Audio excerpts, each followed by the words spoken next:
My first impression of the original two WandaVision episodes went like this. I wasn't feeling this. Let me watch the second one. Watch the second one and I was like, this is trash. This is trash. There's no other way for me to put it. Now in that same video, I also said this, but I will stick with it. I'm encouraging others to stick with it and just trust Kevin Feige. If you can stomach getting through another episode of what feels like old TV, do it. Because I believe by the time we get to episode 4 or 5, we'll start to see a turn. Episode 3 was the tip of the spear for me. But episode 4, it was everything, y'all. It was everything. So, subscribe to the channel if you're not already. We do spoiler chats, we do movie reviews, we do trailer reactions, we do a whole lot of things here on the channel. But for WandaVision, let me know in the comments, what really got you most excited about this episode? For me, it had to be the opening. Knowing that they were referring to the snap.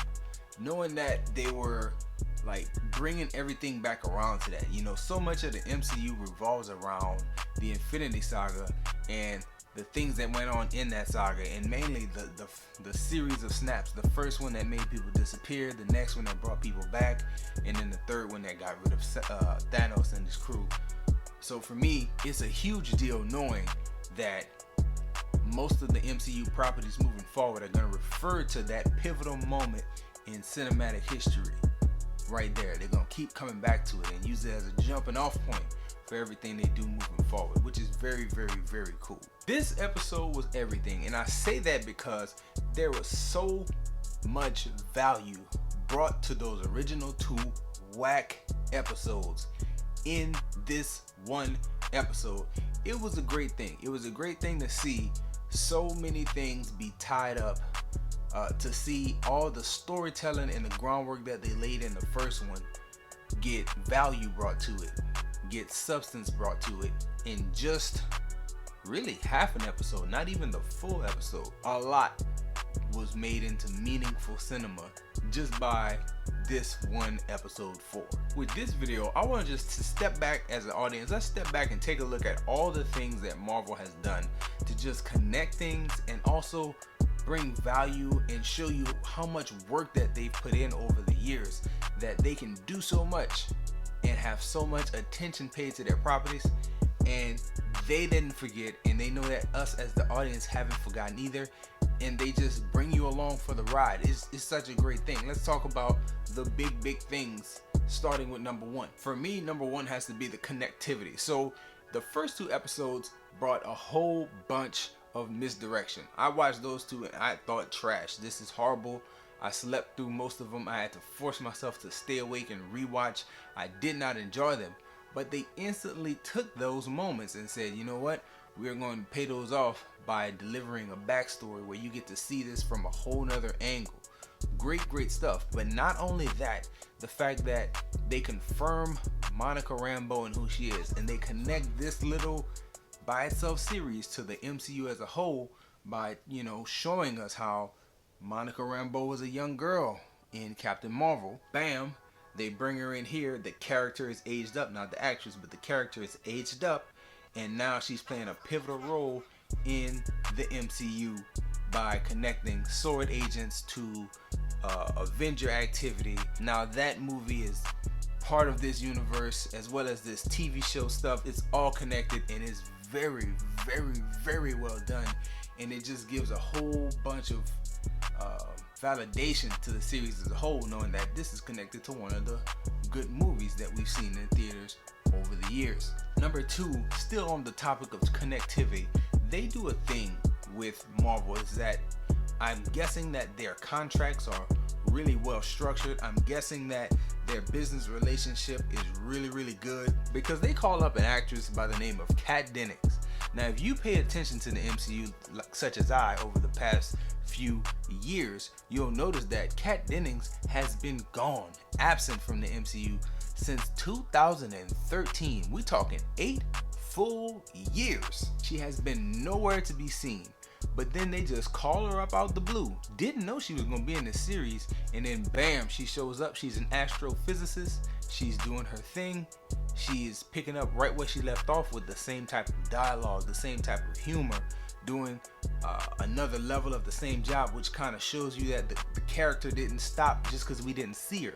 There's so much there that they do, and they do it like, yeah, we did that, so here you go. It's great to see them connect things so well, even by pulling in old actors and pulling them back in and saying, hey, can you pick up right where you left off? And she absolutely did. Kat Dennis did a great job with this episode. Then another huge thing to me, sticking with the topic of connectivity and just Marvel as a company, they remind you of their success. They show you like, hey, you remember that movie a few years back, Infinity War, where the heroes lost for the first time in one of our movies and like somebody died? Well, you remember that person that died? Let us show you what he looks like now. They finally give us the white vision. Like, he's, no color, he's whited out. He looks creepy as hell, by the way, and he's just floating around talking, and clearly something is off. But hey, they just reminding you with that glimpse of vision. They're showing you, hey, he's still dead. He's still like he was the last time you saw him on screen in Infinity War. At the same time, with the opening that I love so much, Avengers Endgame, set records in the box office. Can't imagine there's a person on earth who hasn't seen it and is a movie fan.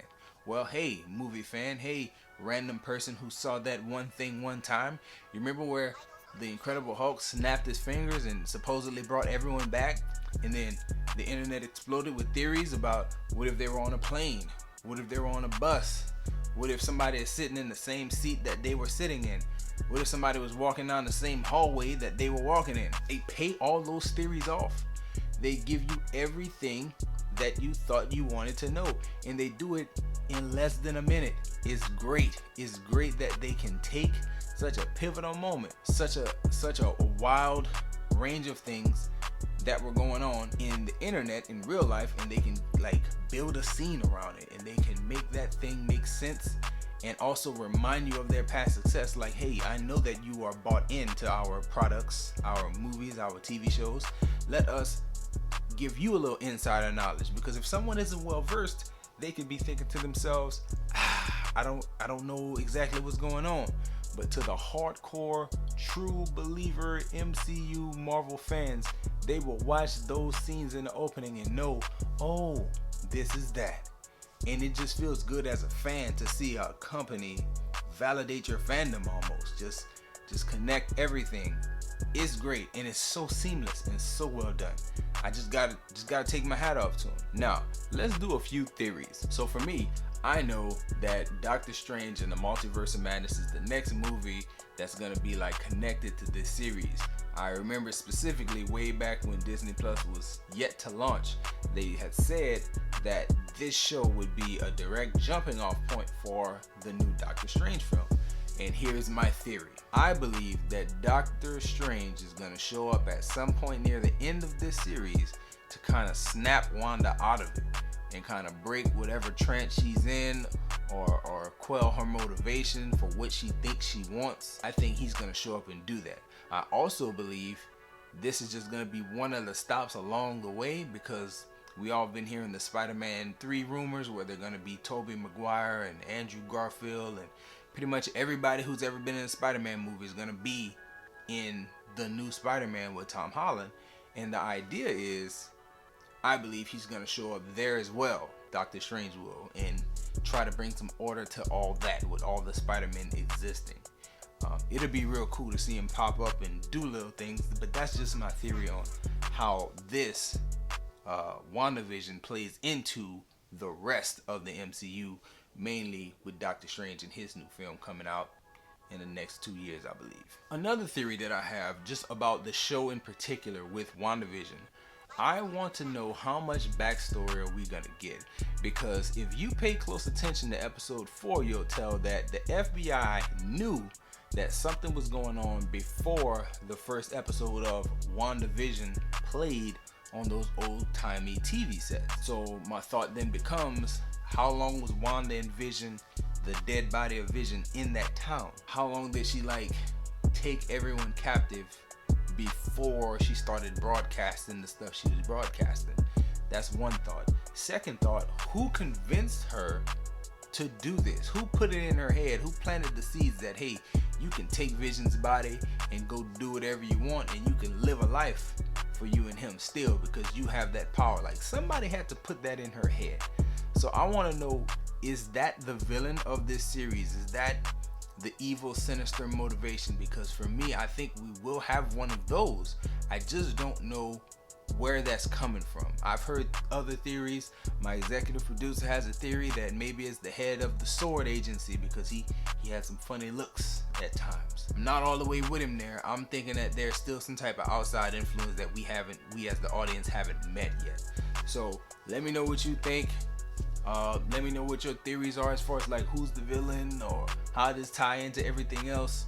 It'll be real cool to see. I'll be doing another episode video next week. Please drop comments, subscribe, enjoy yourself, guard your heart, come back and see me.